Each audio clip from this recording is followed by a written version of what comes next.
All right, I think everything is starting up. Hey, everybody, it's Jason Blaha here, just sitting here drinking my morning coffee. Getting sexy as hell as usual. Of course, I need to tidy up my neck and my head again. I got to shave everything. Hair grows so fast. But, got the beard coming back. I'm going to keep it really short like this. But hopefully, we get a good coffee chat. We've had some good coffee chats the last few days. We've got into some really in-depth topics. Hoping some of that continues. Right? Been real happy with that trend. Let's put the Amazon links up there. And let's see what we get in here. They take a minute to hit, though. It takes a minute to get people in here. But once we do, man, we're in a good place. Once we get people in, these things tend to go really solid. Make sure the mic is where I want it. Get that mic turned up. All right. What's going on?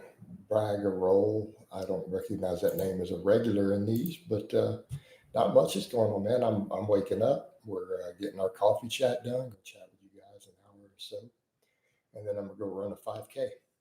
All right, I'll stream the 5K on the tubes, not on the Facebook, but yes, I'm streaming on all my platforms for coffee chat. Very normal morning for me these days. Right, got my enormous coffee cup.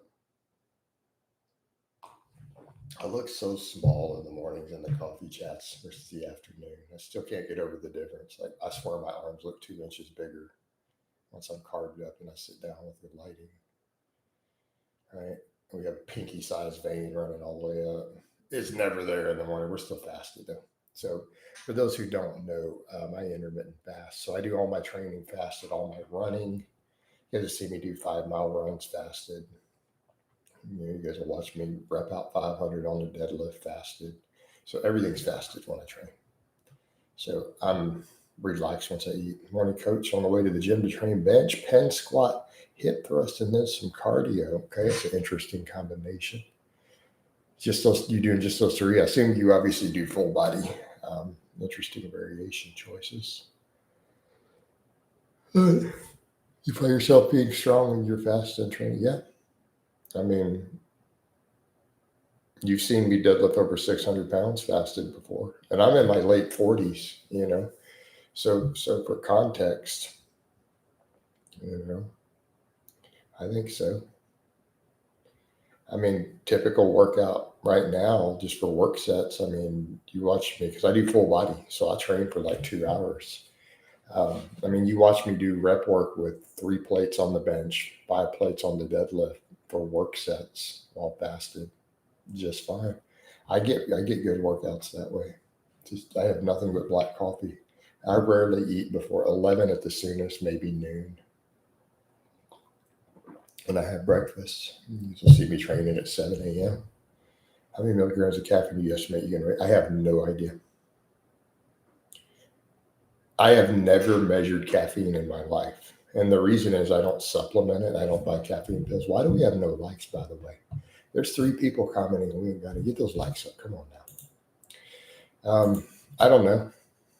How much milligrams of caffeine is in a pot of coffee? I don't actually track that because I don't care. I'm going to drink coffee no matter what. Well, I don't know. This is a big cup. So how much is in a whole pot of coffee? So I don't know.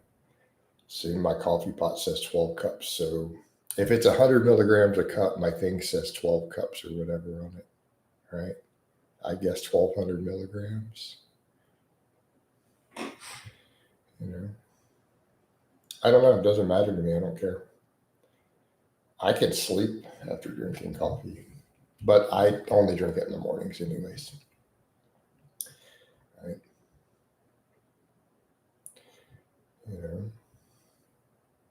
It's just coffee, dude. It just wakes me up. It's technically my one vice is my coffee.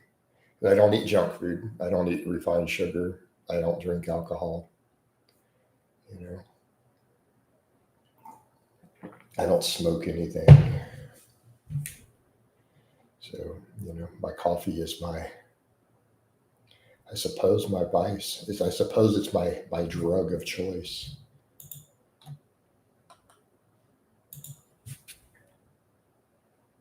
You know?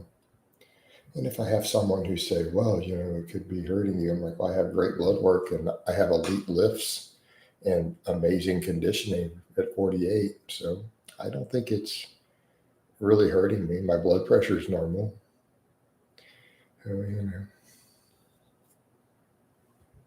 Unlike something like alcohol that we know having a drink every week has measurable negatives on health, right? That's not even debated anymore. Right? Data on that's clear. Yeah.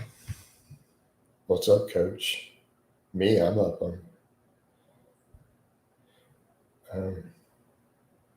My thoughts on Revival Fitness: he's a carnivore quack. He's promoting a deadly diet that's going to kill himself and other people.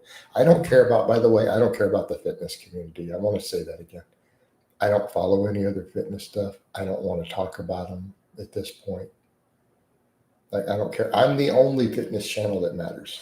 So if I'm going to talk about anything outside of fitness, we're going to talk about current events in the world, like the Charlie Kirk thing in my other lives, right? We're going to talk about things of importance. So to me, at this point, other fitness people, they don't even exist. They're not even in my world. I don't care.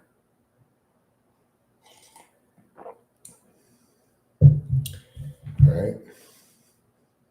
Put out everything you guys need for training, programming, nutrition. And if you want further, that's where we go to the source material. Like if you need deeper programming beyond the free stuff I give, go to Westside Barbell stuff, go to Louis Simmons, go to Boris Shako, right? You don't need fitness personalities.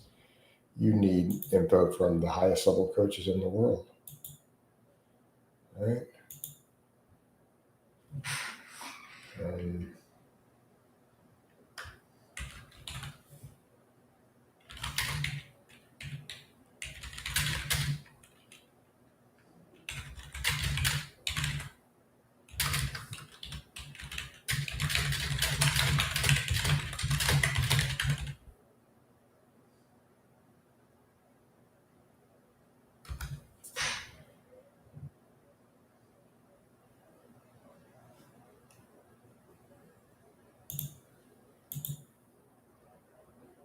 sorry, I had an important client message.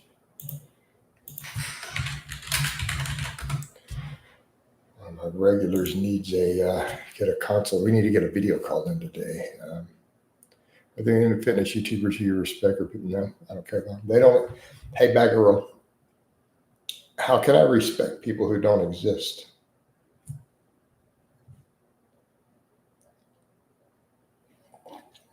I try not to say the Y2 word because I'm also on Facebook and their AI doesn't like me saying the word in a live stream. So they don't exist. Who are you talking about? What do you mean? That's going to be the best way to approach that for me. I don't care. What do you mean? I'm the only fitness tuber that exists. What are you talking about?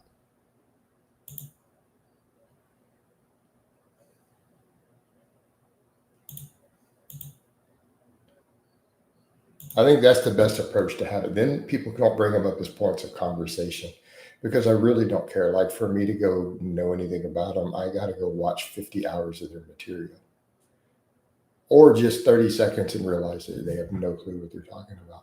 But so, from my perspective, I just don't care about them. I don't want to talk about them really. And again, who do I respect? I respect world level coaches. People I know I'm friends with who are good coaches, I respect. I respect Louis Simmons, who's dead, Boris Shako. I respect Dan John, Coach Dan John, right? I respect Chris Duffin. We're friends though. Alex Viata, we're friends. Does all the hybrid athlete coaching. I respect those people. I'm friends with Christian Thibodeau. I respect his work. How's that sound? Bunch of tubers and fitness personalities. No, I don't care. I really don't care anymore. I coach full time. What do they do? I'm a coach. It's what I do. So just because people make videos or they use a bunch of trend and it's Photoshop, does this have to do with anything? Does this mean that they don't necessarily know what they're talking about? Be very, very careful. What's your take on Louis? He's talking about Louis Simmons squatting above 700 pounds in his 60s. What do you think my take is on that? Did I not just say I respect his knowledge? You know, my thoughts are one of the most elite strength coaches of all time squatted over 700 pounds in his 60s. Now, granted, that's equipped, but still. Let's talk about the fact that he deadlifted 700 in his 50s after breaking his back. He rehabbed his own broken back and deadlifted 700 pounds in his 50s. I'd say that's, So let's think about that for a moment. Do you want to compare that level of knowledge with some dudes who make videos? He died, heart related. He was 75 and had a high body fat and used gear. Even though Louis was super strong, he didn't eat a good diet. Right? He was a bacon, eggs, and donuts in the morning type of guy. Also keep in mind, Louis said that at one point, he had not cycled off steroids in 40 years. And that's probably fair. Let's be honest, guys. If you use anabolics your entire life, 75 might be kind of your upper limit, dude. Let's be honest. You're not making it to 100. Like as much as I think gear has been overblown in terms of the health risk. Let's be realistic. If you use steroids for 40 years, you're probably not living to 100. Keep that in mind, though. He had said in an interview once that he had been on for 40 years, pretty much. He hadn't come on, or 30 or something. That was in his 60 or something. He had said in an interview he had not come off for 30 years. He had not cycled off at all.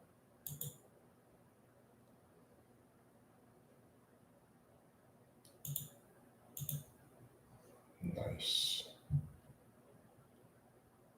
My guy's making good gains. Sorry. I got a lot of client messages coming through. People are waking up. My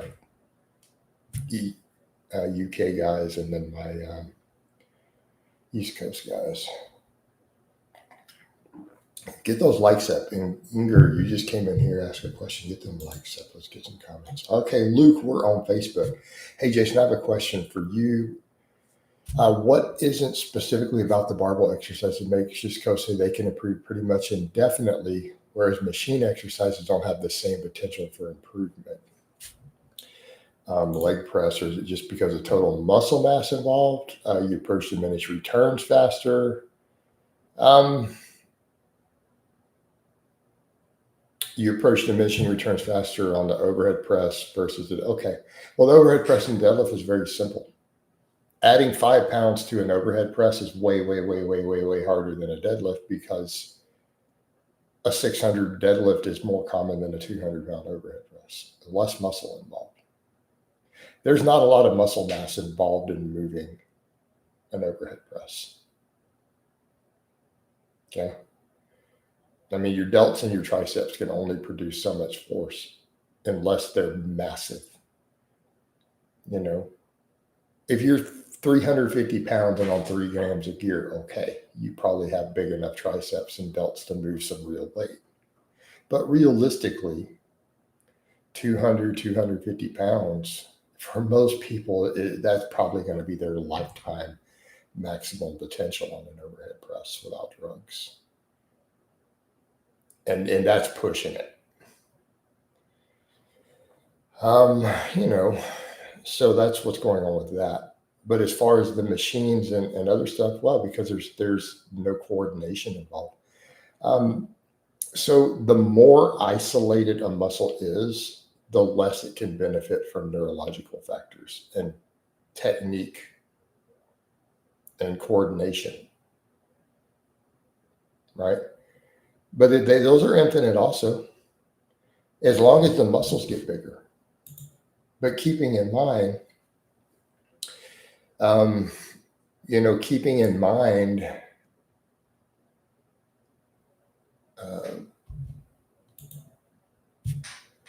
I don't think that, I'm trying to put it this way, I'm still waking up. It's not that they don't continue, it's that they don't benefit from training. Okay. Right. The movement pattern itself doesn't really benefit from training it. There's pretty much determined by your muscle mass. So unless you have gained enough muscle in the primary movers on some of those locked in movements, the weight's just not going to go up. With more complicated movements, there's more coordination involved. But let's keep in mind, I mean, these are very minor. And I've never heard coaches say the machines, it's isolation, I've heard. I've heard Ripto say that. He's like, they just won't train. Well, yeah, because there's very little technique. But again, you're locked in. So it really is just you're limited by hypertrophy. There are no other real factors with how much weight you can move on those. As long as you're doing the full range of motion, top to bottom on a locked-in machine. But I mean, my opinion on machines also in regards to injury and overuse. I think that there are higher injury risks potentially in certain ways of overuse.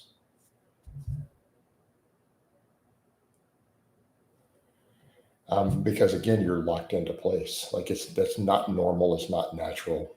That's why we see a lot of injuries in some of these influencers who don't exist on a lot of the machines. But yeah, you're right. It absolutely depends on the machine. Marco says science-based influencers claim machines are better for hypertrophy with the very fact you don't have to worry about coordination. Yet they have no evidence. Yet the studies show them wrong. So it's not science-based, is it? If we took all of their theories out and we only looked at evidence from the lab, they wouldn't say that.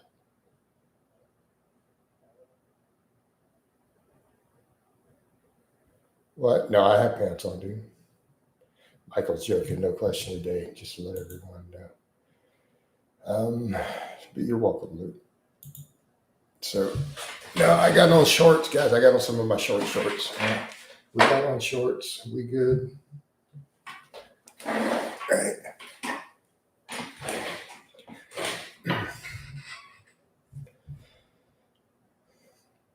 No, Addie says belt squat machine can be. So here's my thing. I own a belt squat machine, by the way. That statement has no meaning. Every machine can be useful in theory. I mean, I'm not sure that's a meaningful statement. That's like saying a dumbbell can be beneficial. A cable can be beneficial. A barbell can be beneficial. A belt squat machine can be beneficial. A lat pull down can be beneficial. Okay. But is it the right tool for the job?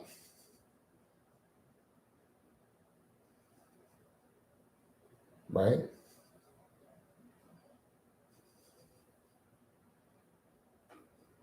So the statement itself is pretty meaningless outside of a context. Okay. A red pen can be beneficial.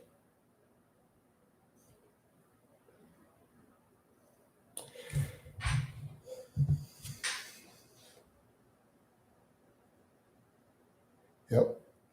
Sure. If you're trying to do certain things with the volume, but is it even necessary? It can be, and you're right, I've said it can be beneficial. But could you just squat your way to an elite squat just fine also? And that's kind of me looking at that idea that we could make those statements, we could have that conversation.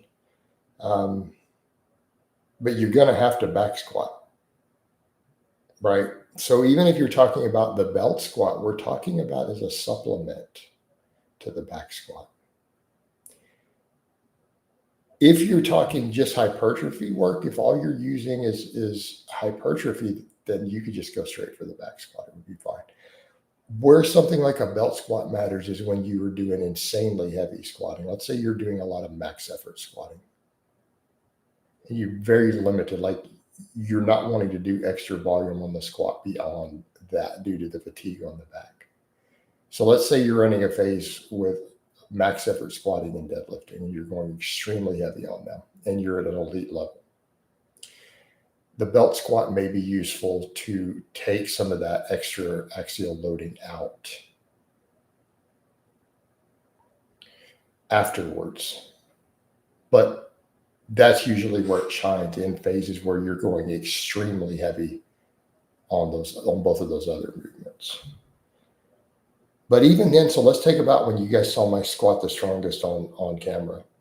Sure, I was doing belt squats, but I was also back squatting, right? I was still doing 6 sets of back squats every week. But I think that's kind of our upper threshold, you know. So when you're looking at, do you want more volume than that? Because I feel like that for me, 5 to 6 sets of squats is probably the upper threshold for my recovery in any given week. That's probably about all I can handle.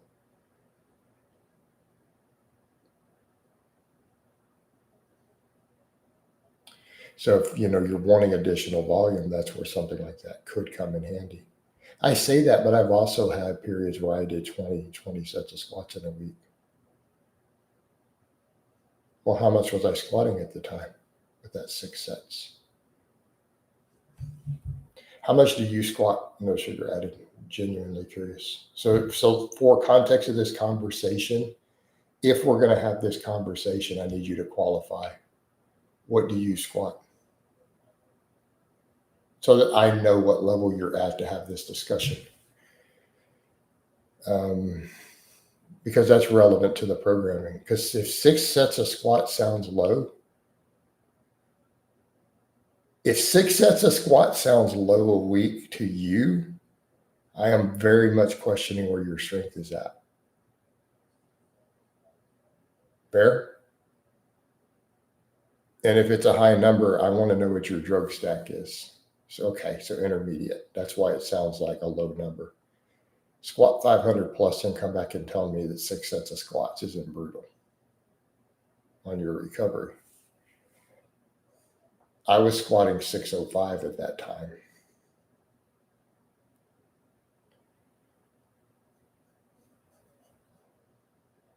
Rodney says, so good morning, all these people. Good morning, Callum. Good morning, Walk 2. Get those likes up, guys. Good morning to Rodney. Good morning, Scott. What's up? All right. Walk says, Jason, say we're doing 5x5 with our chins. Would it be ridiculous to do 5 sets of rowing on every full body day?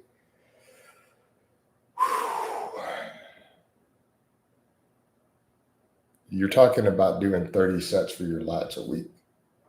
That's a lot.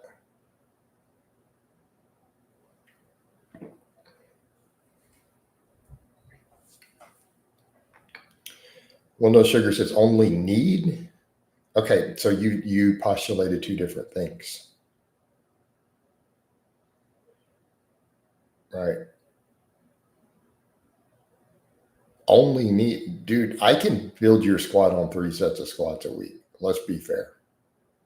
Only need versus optimal.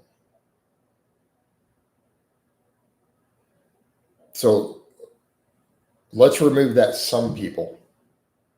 Let's just change that to everybody. I think we can fairly change the some people to pretty much everybody in your statement.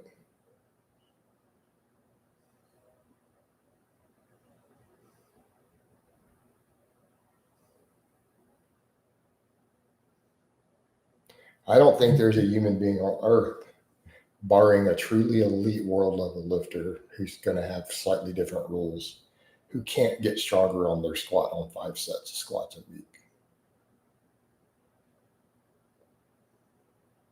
or get bigger legs. I don't think they exist.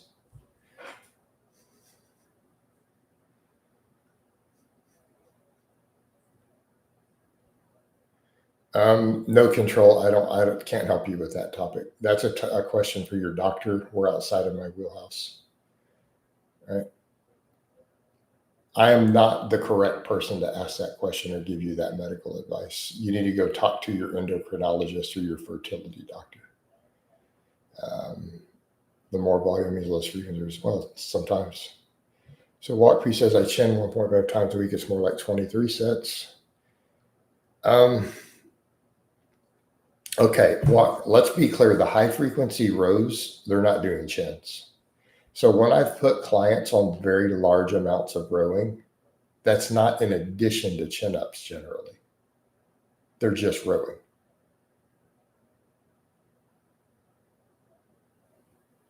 So I've done that with clients who have really weak upper backs, where I've got them rowing all four days a week, like on an upper lower.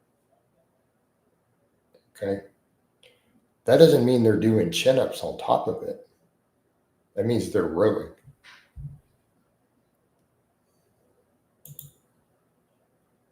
Makes sense?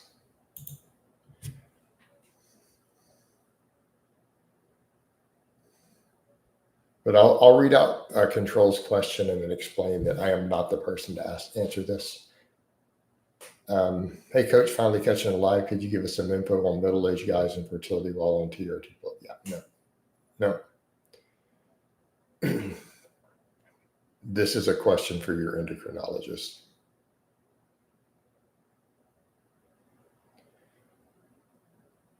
And it's going to be very individual.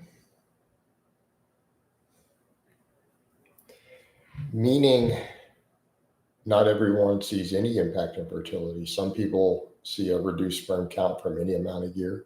Some people see it from specific types of gear. Some people don't have any problems. So some people lose their fertility, some do not. I've met guys who can blast. Let me put it this way.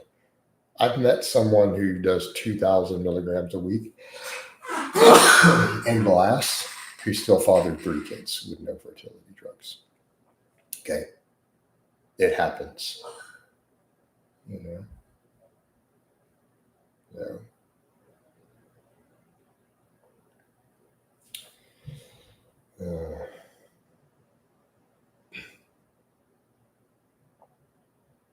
Some people I know claim that high frequency training, like 3 times a week frequency, gives them joint issues even with low volume. Is it programmed?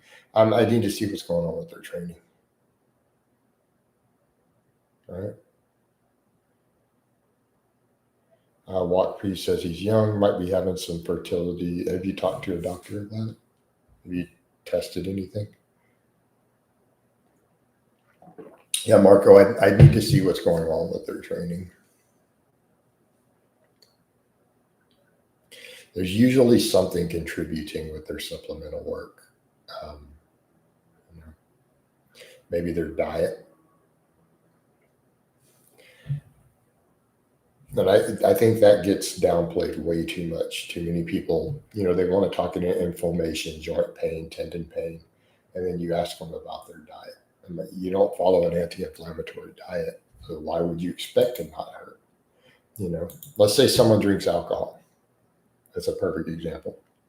If they moderately drink alcohol.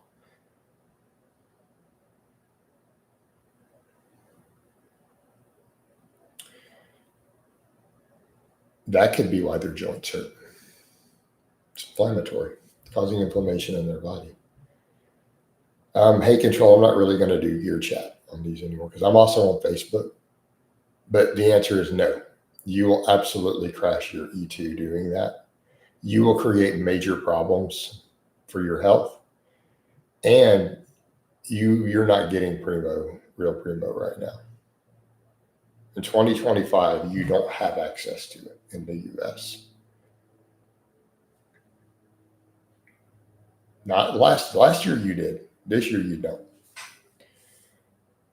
Or you're paying top dollar for the last little bits that are out there. So, but that's kind of my point, Marco. People don't eat perfect diets. Well, I don't know anything. I can't help you there. Like, I don't know what's happened over there different, but I know in the U.S., not coming through. I would suspect there too. You have to do your own. I'm not going into the research of the black market on this in a public channel. What's happening? Like not on my Facebook. Also going. But as far as answering the question, you will devastate your health. You'll also make yourself impotent while you're running that combo. So Primo only with no test, your dick's going to stop working. Just an FYI.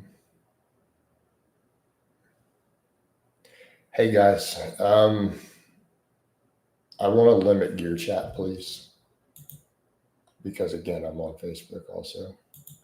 But you're asking, can you cruise on low doses? Sure, tons of people do it. Plenty of people do it. Lots of people do it. It's very normal. So you just ask, can you do something that is insanely common in the lifting world? Yes. It's pretty normal for HGH users, actually. I do gear consultations, by the way, want to. So if you want a consultation with detailed stuff, that's a paid service. All right. Coaches to go, thank you, Rufio. So I do detailed gear consultations. So I'm not going to discuss gear stuff a lot in the open anymore. If you guys want consultations with help on it, even looking at your blood work, whatever, I'm happy to do so.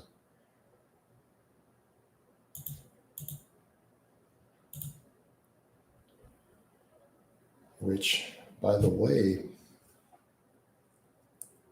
I ended up not doing a live yesterday. Oh, the call went great, Rufio. That's why. The person did the regular 1 hour consultations. They weren't sure if they wanted coaching. They needed a lot of nutrition help looking at their blood work. And then as we got further into the call, they did say, yeah, let's talk coaching. So that made the call really long. Dude, I've sat in there for almost 2 hours with a consultation. I didn't want to do a live after that. I'd already done lives. So I didn't do one in the afternoon because that ran to almost, I started at 3 o'clock my time. It ended almost 5. I'm done. No, it turned into a client. So they've already paid me the first month. I got to get their sheet this weekend. So yeah, that call turned into a client. It went really good, which is a replacement. I lost my guy in China, but I picked up American. I prefer American clients who do Zelle and stuff over my PayPal long distance stuff. It's for taxation and everything else. So it's all good. Yeah, my guy in China had to drop. I had a client in Beijing. I'm down to almost all Americans now. I only have 3 clients outside of North America right now. It's just crazy to me.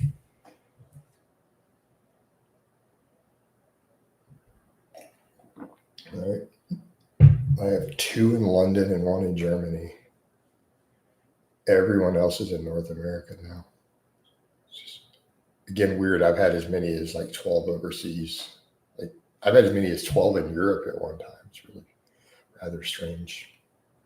That's where I'm at. I have 2 in London, 1 in Germany as of now.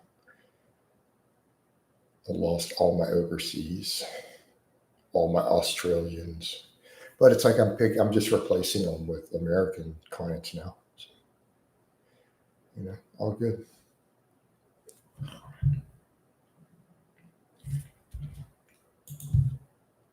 Ronnie on Facebook says, good morning, coach. The question is, do you think or believe that any supplement or certain foods in the diet may help maintain or boost testosterone? I need to be careful in how I answer this. If you're deficient, yes. If you have a deficiency, then consuming more of whatever you're deficient in can help with it. Like if you have a vitamin D deficiency, if you have a magnesium deficiency. But generally speaking, if you're on a balanced whole food diet and you're not fat, I don't know that your diet is going to help beyond that. And supplements, no, probably not. Probably not. Obesity, dietary factors, recreational drug use, alcohol use, environmental toxins are generally your factors. So again, as long as you're not fat, you're addressing the dietary deficiencies, probably not. But you don't have to have a supplement for any of those dietary deficiencies. What's the weirdest country you've had a client? I mean, China, Singapore, right? To me, not saying those countries are weird, but for me as a coach, having clients in those countries can be weird. So I'm trying to think of the most unusual for you we would think of is less English speaking would be. I've also had Croatia before. All right. So I've had, I'm trying to think any others that we would think of as countries you wouldn't expect me to have clients from. I mean, the English speaking ones are all given, right? So US, Canada, Mexico, UK, Australia, those are pretty normal. Like we expect me to have clients in those, right? And I tend to. It's actually kind of funny to me that I lost my last Australian, budget. Because I've had as many as 3 at one time there. Yeah, I mean, we're almost all American clients right now. I've never had any Czech clients.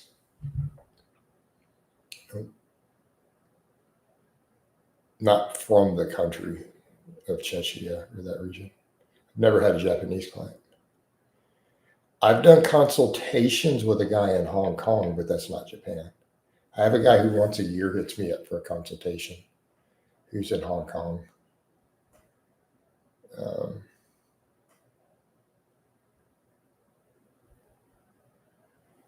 All right. Walk 2 says, been doing 5x5 bodybuilding, and my little brother told me my arms looked unreal, like a Roblox character. Some guy at the clinic also asked me what gym I go to, home gym. Getting Myers, thanks to you, Jason. Awesome, man. Good stuff, brother. Glad to hear it. Glad to hear it, dude. So I've never had clients from those. I'm trying to think. Let me think of every other country.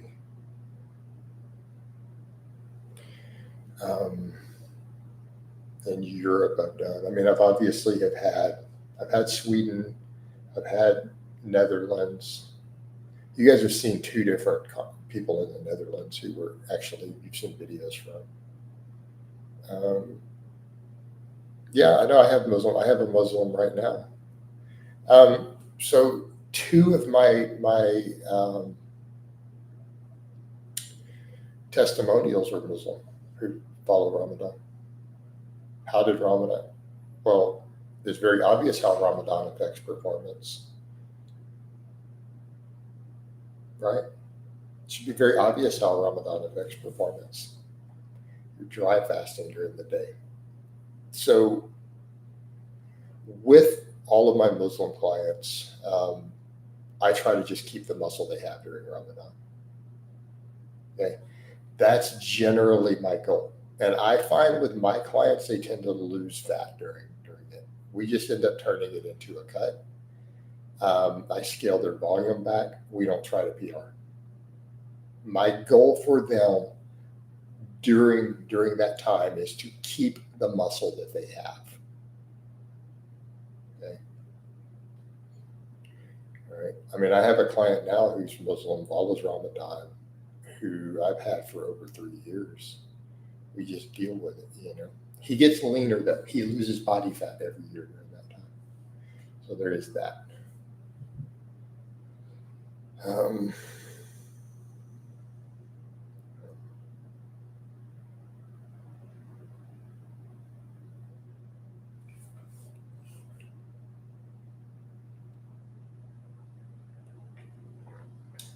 I've definitely had very devout clients of most of the major religions at this point. Right? I've had very devout Jewish clients who follow Shabbats. Had Muslim clients, obviously Christians of all types. I've had a Sikh. I've had one Sikh. So, you know. Right. Jason, what are your thoughts on lip like behind the neck press and power cleans? Those are two completely different questions. So could you qualify your question a little bit? My thoughts. Well, my thoughts are they're barbell exercises that people do for size and strength. See what I mean? So what are we looking for?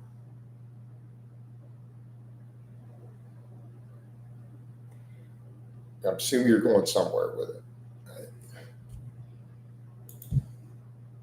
Esteban says on Facebook, yo, Jason, I put on some serious gains following your teachings. Couldn't have gotten these results out of you. I appreciate it, brother. Thank you.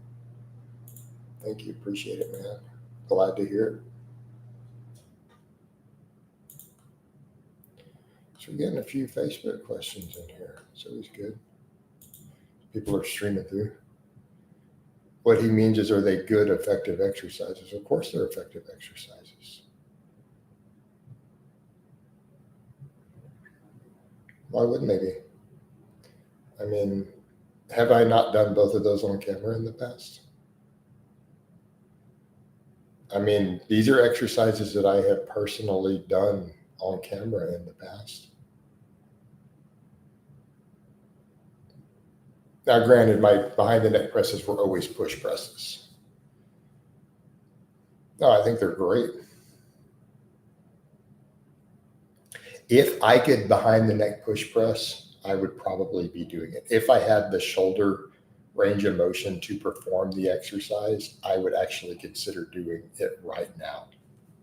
Again, but I cannot physically get into the position at this point. Hopefully one day. No, I like behind the neck push presses. I think they're phenomenal. All right. So some dude at the gym. So walk two. So let's just change this. All right. I'm going to read it different. Some fucking dumbass at the gym, okay, right, told me behind the neck press is all front delt, okay. So my description is accurate. And power cleans cause no hypertrophy. So they cause no hypertrophy at all.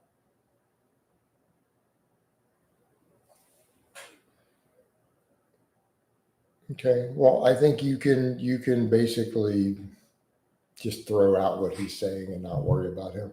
I would dismiss him.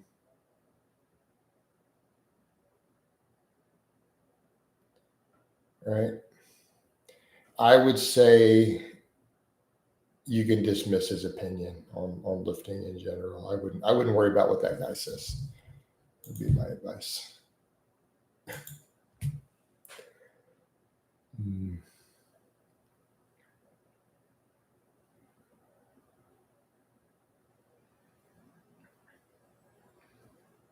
Especially if we're talking behind the neck push press too.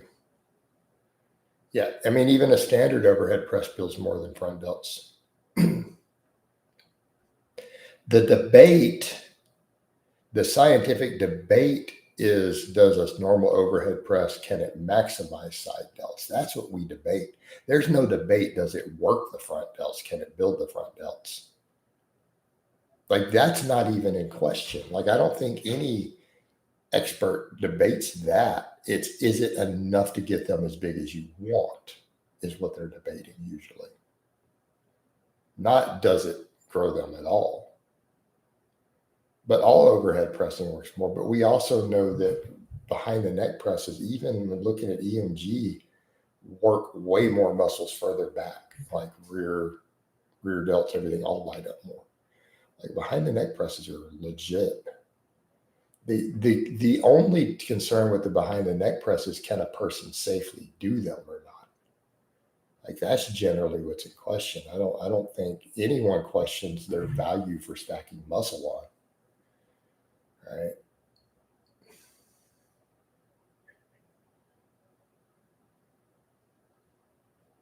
But as far as like a behind the neck push press, power clean, stuff like that, they'll make you a tank. What are you talking about? Maybe because I grew up in Texas, I've got a different view of this. Right? I got a different view. Why?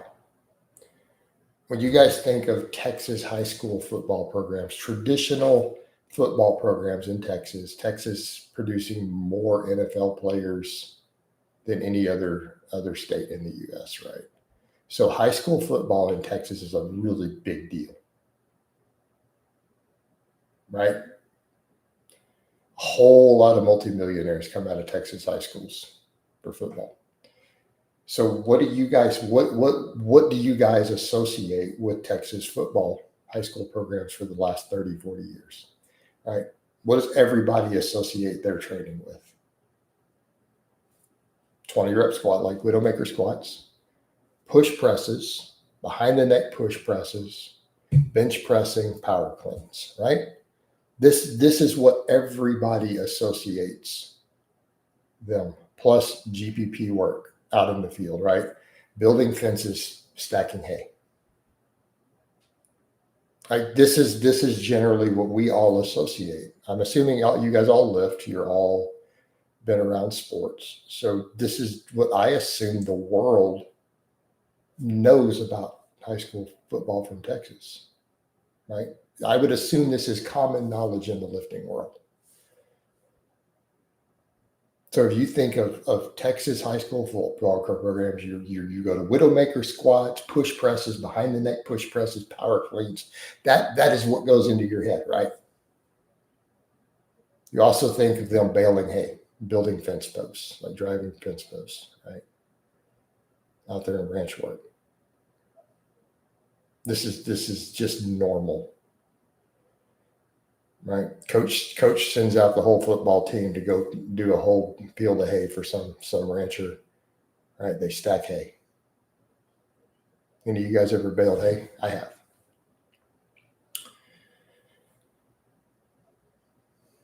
So usually when you have a hay baler and you're stacking hay with a group of guys, what are they doing?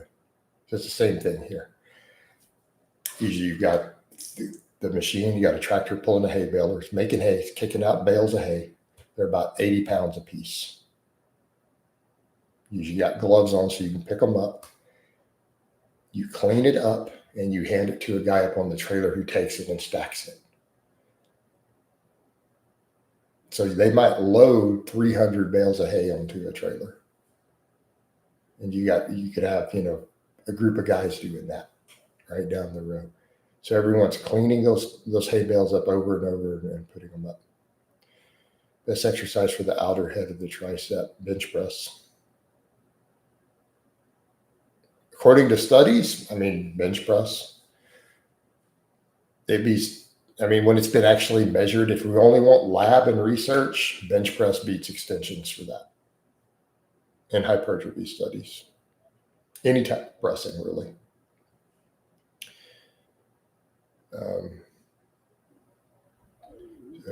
Would they replace in a football program? Yeah, to be fair, as much as I love deadlifts, you're going to see power cleans in those football programs, at least here. In replace of that. That's why my first workout didn't have it. So my very first workout, because it was given to me by football players, back squats, bench press, power cleans. Right.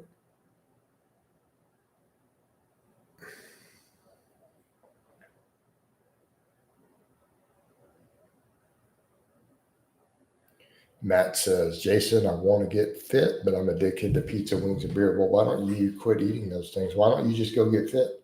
Go to the gym, train, and cut all that garbage out, man. What's the problem? Drop the wings and beer. No, I dropped the pizza before the wings. Personally, I had to pick and choose.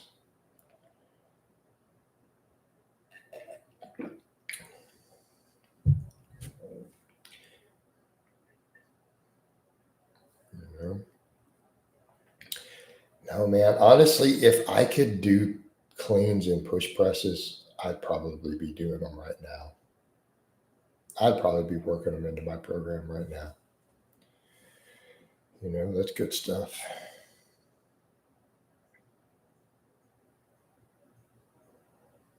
Yeah.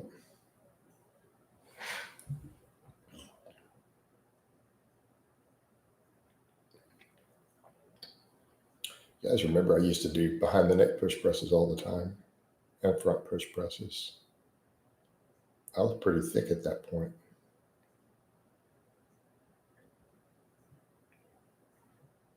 I used to do that on camera, actually. Right before I built this last home gym, if you guys go see some of the workouts, I would be doing like, squat and then or deadlift. And then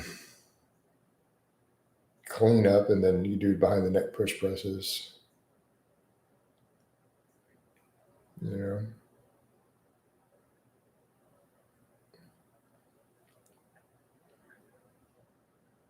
I mean, I've done a lot of rep work with them with 185 back then. So Scott, I definitely had lots of footage of me just cleaning up 185 and doing work sets on push presses. It was pretty normal on camera for me in certain years, right? These were just normal work sets, dudes.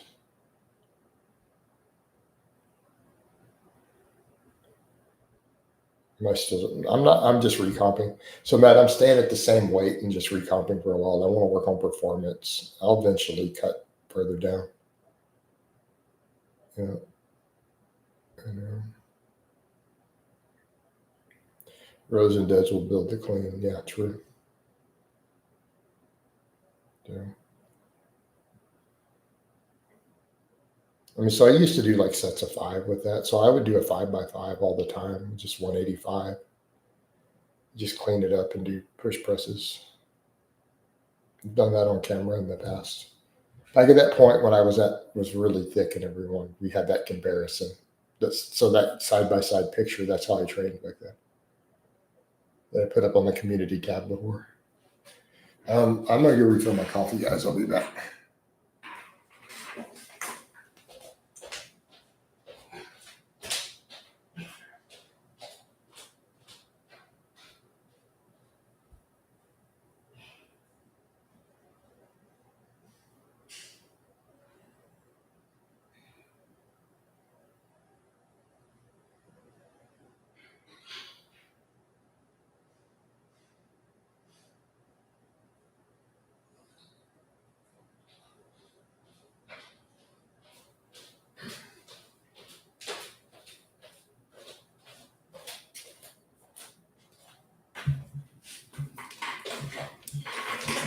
Oh, so no to added sugar, guys. He deleted some messages while I was gone.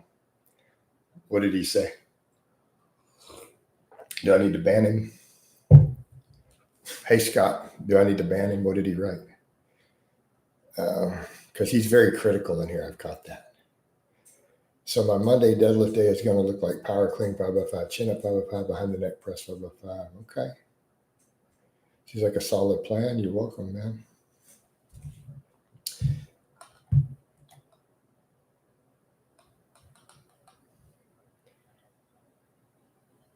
Oh, did he really? Yes, Scott, I'll believe you. So let's get rid of him. I figured he was a troll all along for a while, for a few days. Yeah, we just get rid of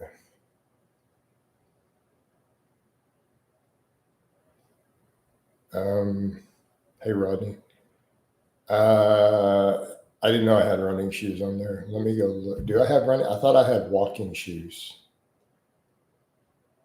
Oh, because they're not for running. Like, I'm not going to run in them.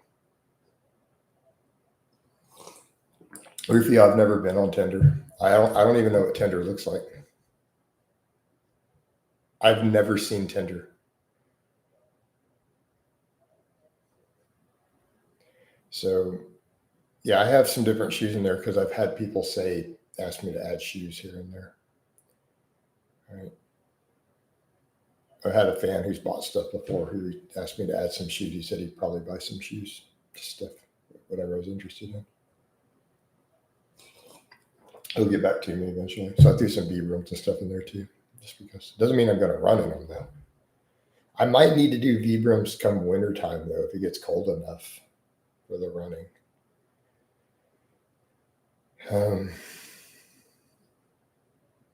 Right. So Matt, you said you fell downstairs in a bar. I think you said you're addicted to beer. You're struggling with your fitness. You fell down some stairs. Hey man, I'm gonna be honest. Assuming you're not trolling us here, I think it might be time to think about a program. Have you considered Alcoholics Anonymous?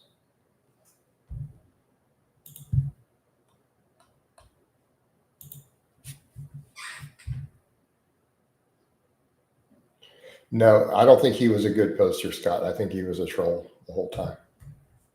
Like I already had my suspicions.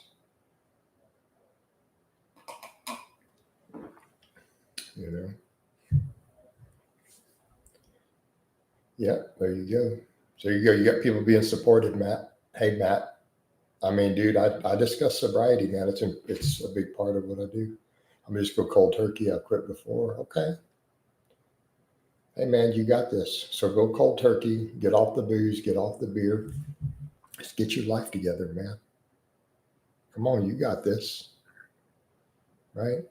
Get rid of that poison, dude, because that's all it is, man. Just remember that, Matt. Alcohol is a poison that poisons the body, the mind, and the soul.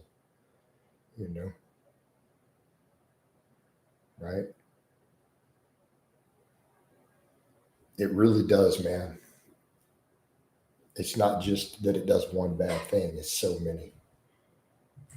I'd say it's one of the greatest evils of our society in general. Right? I mean, really, people want to have those conversations, right? They want to talk about evil and what causes different evil and harm, and it's like, can we not objectively look at something like alcohol at the sheer amount of human suffering that it causes and say this is evil?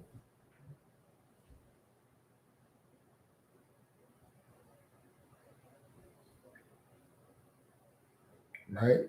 I mean, because people will argue about things that have caused way less harm that have all sorts of benefits.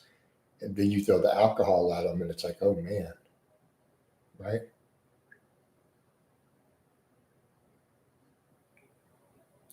I'll give you a perfect example. Modern sporting rifles. That is the actual term, by the way. There's no such thing as an assault rifle. It doesn't exist. Okay, modern sporting rifles. Even counting self-defense. You know how few people they kill every year?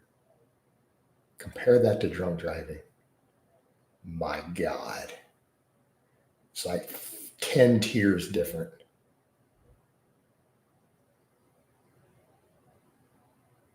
So you got the one is a little bitty tiny number down here. The other is massive. Drunk drivers.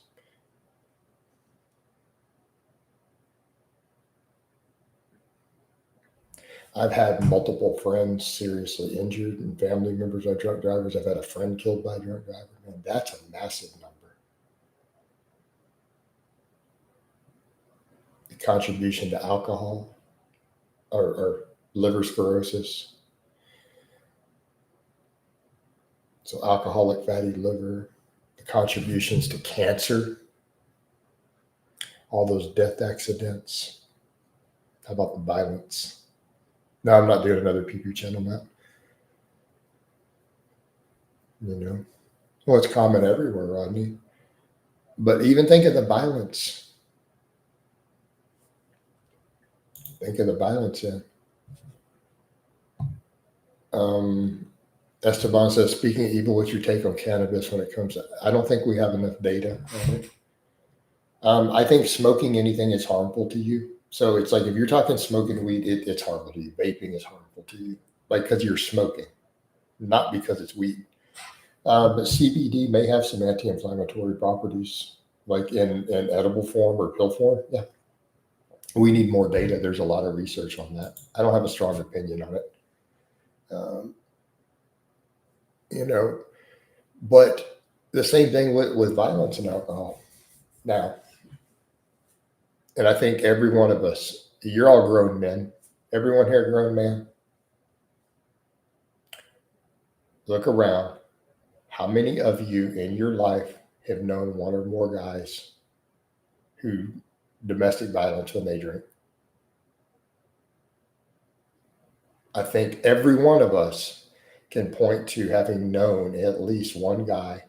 I can think of multiple. Your dad, yeah, who are not violent when they're sober, but when they drink, they beat the holy hell out of their wife or girlfriend. And they only do it when they drink. And when they're sober, not a violent bone in their body.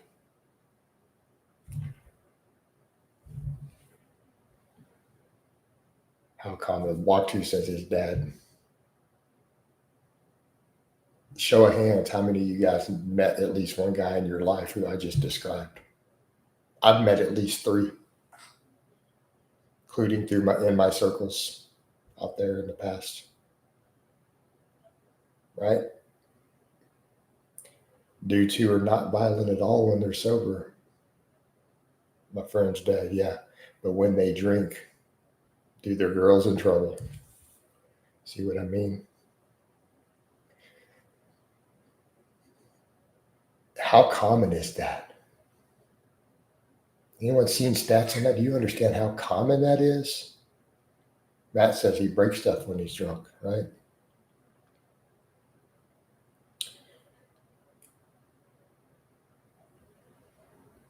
So again, I mean, even if you set aside the health stuff, just look at the social ramifications, the violence, the domestic violence. You know? Yeah, if it makes you angry, you got to stop. Yeah. The angry drunk, man, the violent drunk. But the accidents, particularly the drunk driving deaths.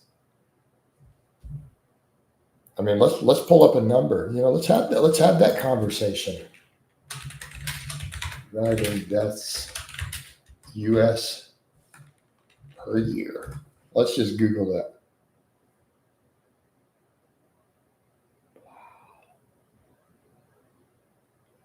The most recent one, 2023. 2023. Not even Googling it. What do you guys think the number is? United States, just the USA. How many drunk driving deaths were documented that the intoxicated person killed somebody in a car wreck in the United States in 2023? So we have full stats on that one. It takes a couple of years to compile it. It was less than 20K, but you didn't miss it by much. Now 500K would be a lot, dude. But it's 12,000, Rodney. It was over 12,000. It was like 12,400. Okay, just the United States. That year, 12,000 people killed by drunk drivers. Killed, not injured. That number's way higher. Killed. Meaning a drunk person killed them driving in a car accident.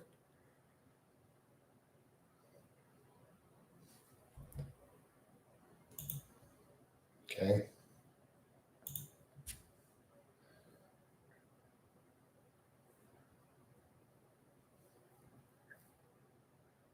I mean, we're over here worried about gun violence when we got numbers like that. Keep in mind, most gun deaths are suicide, by the way. It's not homicide. The overwhelming majority are just self-inflicted. It's how Americans get rid of themselves. Whereas in the UK, it's hanging, right? It's hanging in the UK. US, they just, blah.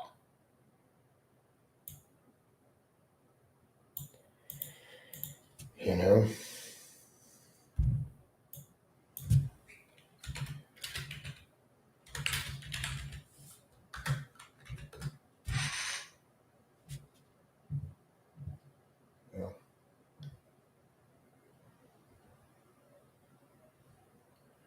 So firearm homicides are a little higher than that in the US, but the majority are gang related. So let's run those numbers. So let's assume that's at 17,000. However, 80% are gang violence, gang members. So let's really let's have this conversation.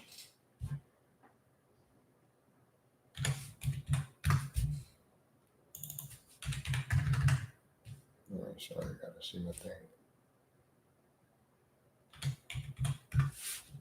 So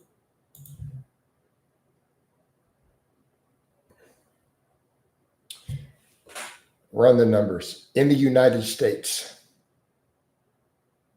Right? You ready? So in the United States, if you were not a gang member, for non-gang members, it means everybody who's not a member of a gang, you're 3 times as likely to be killed by a drunk driver as you are by a firearm. It's homicide. 3 times as likely. 3 to 1. Now, if you're a gang member, it's like 50% higher chance from a homicide with a firearm than a drunk driver. But if you're not a gang member, it's 3 times the rate. Drunk drivers more likely to kill you.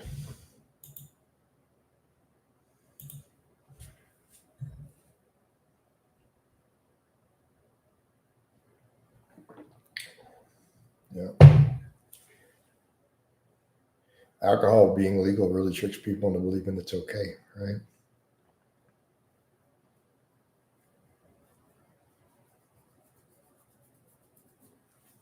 Hey, Matt, I don't really want to have that conversation. You don't even know all my exes. We've already had the conversation. People asked me how many exes I had, and it was as far as people who.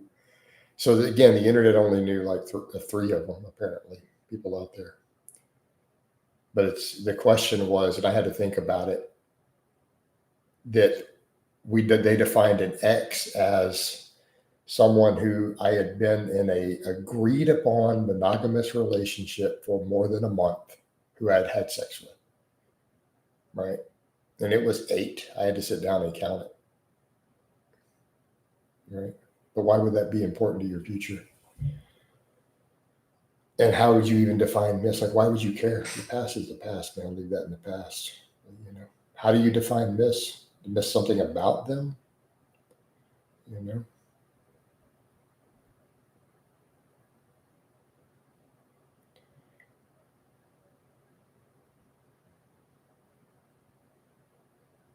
Considering your disagreement, do you find it hard to have a partner who may be more? No, my problem is the ones with other things.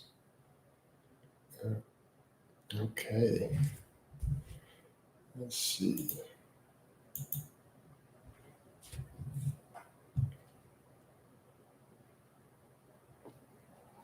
There we go. So he wasn't really here seeking help for his alcohol. He's a troll. There we go.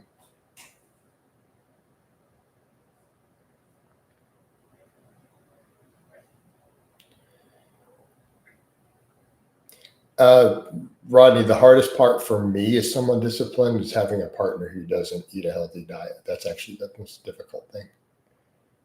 That's kind of a deal breaker for me at this point in life. You know, like that is an automatic. We not gonna happen. Like that's a deal breaker. So someone who eats junk food all the time or drinks alcohol, like that's out. You know. All right.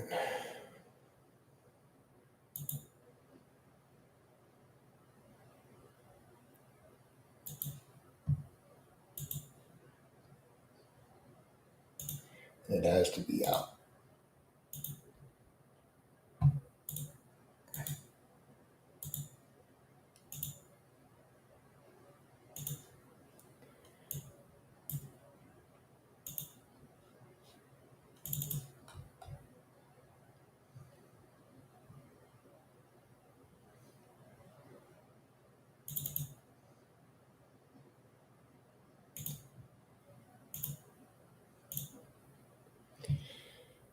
Oh, that's a little slower than the others. Oh well.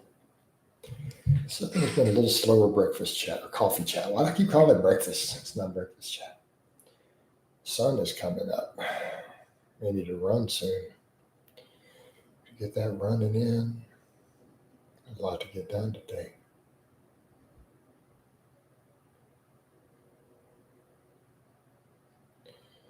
So, yeah, probably time to wind this down. End the Facebook.